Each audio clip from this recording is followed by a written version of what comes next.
You know the feeling, it's 2 in the morning, the streets are totally empty, and you are just sitting there, stuck at a red light. You're waiting, and waiting, for a car that is never going to show up. It's one of those universal frustrations, right? But what if I told you that the humble traffic light is actually in the middle of a massive tech upgrade? Let's dig into how these things we see every day are secretly getting a whole lot smarter. Sometimes it feels like magic. You hit that green wave and every single light just seems to open up perfectly for you. But other times, it feels like the traffic light is completely ignoring you, especially if you're on a bike or a motorcycle. So what's really going on? Is it random chance, or is there something more to it? Well, it turns out there are really 2 basic kinds of traffic lights out there. First, you've got your fixed-time lights. You see these a lot in busy downtowns.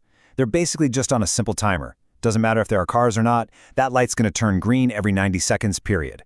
But then you've got actuated signals. These are more common out in the suburbs, and they're the ones that are supposed to actually sense you and react. And that is the key right there. An actuated light is only as good as its ability to sense what's happening.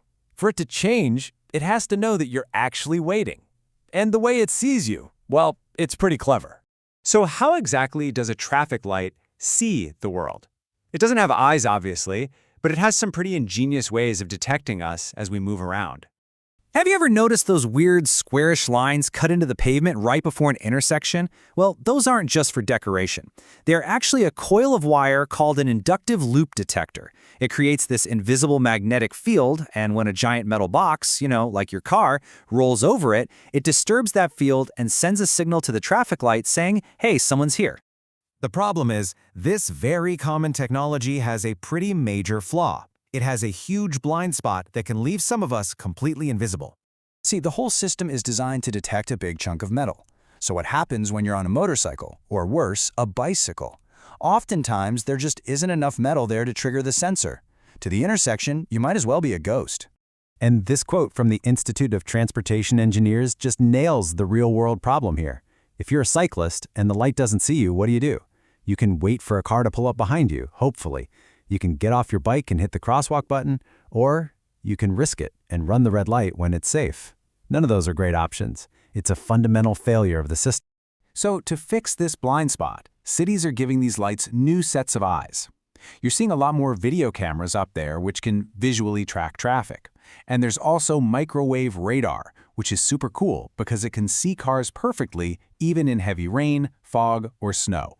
Now this is a really, really important distinction to make.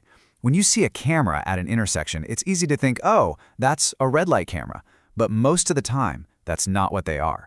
Traffic detection cameras are just there to tell the signal, hey, cars are waiting.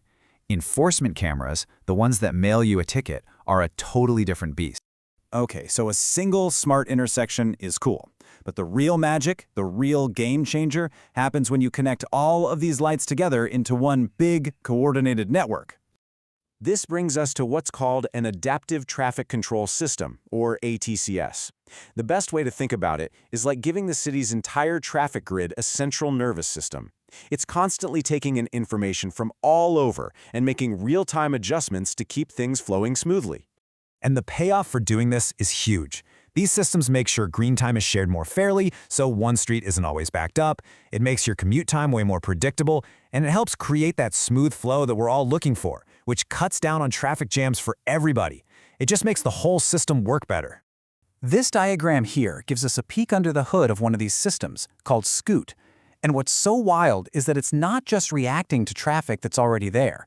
It's actively predicting what's about to happen. It analyzes the rhythm of the traffic, anticipates where cars will start to pile up, and adjusts the lights ahead of time to create those perfect, synchronized green waves. So, does all this fancy tech actually make a difference? Oh yeah. On average, a system like Scoot has been shown to cut traffic delays in cities by a whopping 20%. That's a massive improvement you can actually feel on your daily drive. But what if we could take this even one step further? What if traffic lights could do more than just adapt? What if they could actually think for themselves? This is the next frontier, giving traffic lights an actual brain using artificial intelligence. And this is where something called reinforcement learning, or RL, comes into the picture. Instead of a programmer writing a bunch of if this, then that rules, an RL system learns from experience. Think of it like a computer playing a video game over and over. It tries different things, and when it does something good, like reducing wait times, it gets a reward. Over time, it teaches itself the best strategy. This diagram breaks it down perfectly. The traffic light itself is the agent. Its action is changing the signal from red to green. The environment is the chaotic, unpredictable intersection it's trying to manage. And every time the agent takes an action that leads to a good outcome, like less idling, it gets a reward. After millions of cycles, it literally learns the best way to manage that specific intersection, all on its own.